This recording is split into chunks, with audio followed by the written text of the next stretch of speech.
কিছু লোকের ফেসবুকে টিকে থাকতে হয়, আর কিছু লোকের একদম সরাসরি কি বলে যে সমর্থকদের টিকে থাকতে হয়। বিভিন্ন জায়গায় ঘটনা ঘটছে, এখন তো এগুলো কেন্দ্র করে ডাকাতেই হচ্ছে। বোরকা পরে চলে যাচ্ছে, সঙ্গে লোকও থাকছে, গিয়ে এক জায়গায় বলে যে আমরা ভোট চাইতে এসেছি।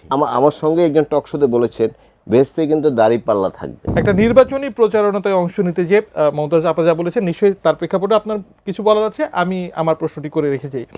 যশোরে গিয়েছিলেন জামাত ইসলামের আমি ডাক্তার শফিকুর রহমান, সেখানে তিনি বলেছেন একদিকে ফ্যামিলি কার্ড, অন্যদিকে মহিলাদের গায়ে হাত তোলা, এই দুটো একসাথে চলতে পারে না। এটাই বার্তা দেয় যে তারা জিতলে দেশ নিরাপদে থাকবে না। আবার আজকে নির্বাচনী জনসংযোগে বলেছেন দেশে আমরা ন্যায় ও ইনসাফের ভিত্তিতে এগিয়ে নিয়ে যেতে চাই, কোনো ধরনের কামড়া কামড়ি চাই না।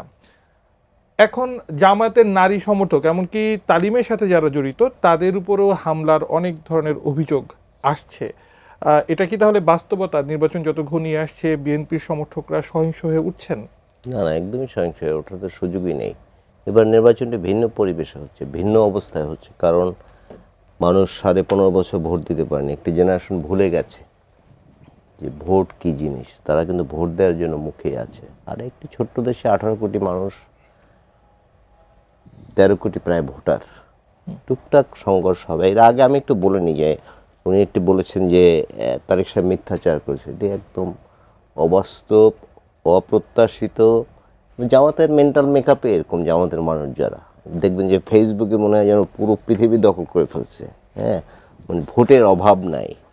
আর আপনি বলেছেন মিথ্যাচার করেছেন, স্বীকার করে নিয়েছেন নাকি? না, স্বীকার করে, এটা কি স্বীকার করবে? স্বীকার কেন করবে?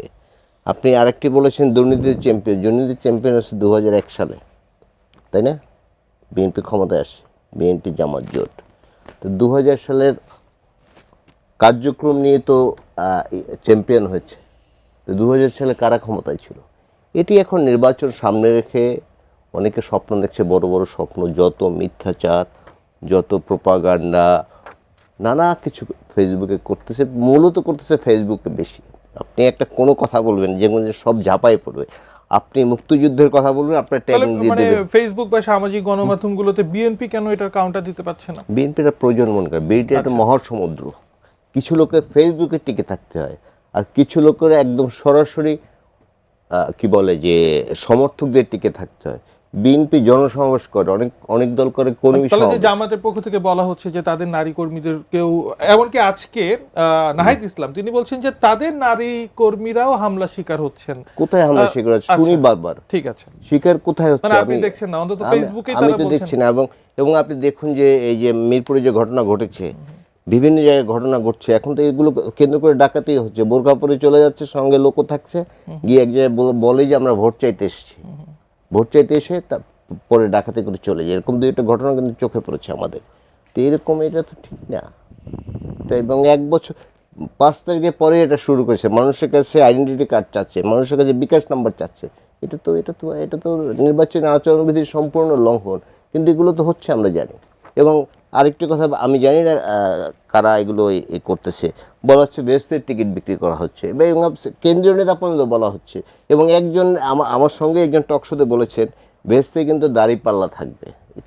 এটা তো ধর্ম না ভাই। এটা তো কে বেহেশতে যাবেন, কে দোজখে যাবেন, এটা একমাত্র আল্লাহ তাআলা জানেন।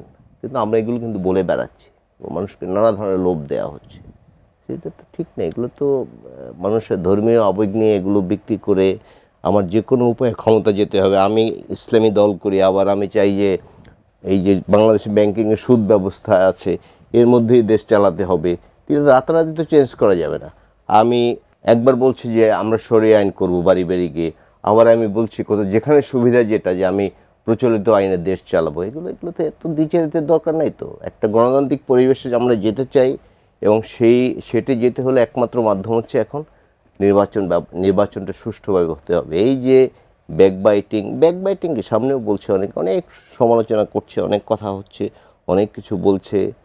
এগুলো ঠিক না আমি মনে করি। আমাদের সবার দীর্ঘদিন বিএনপি লড়াই করেছে, জামাত লড়াই করেছে। এই ধরনের কথাবার্তা তাহলে কোনো পলিটিক্যাল মাইলেজ আদতে কাউকে দেবে না? আপনি আলটিমেটলি দেবেন। মানুষ কিন্তু অনেক চেঞ্জ হয়েছে, মানুষ, গ্রামের মানুষ আপনার আমার চেয়ে বেশি খবর রাখে।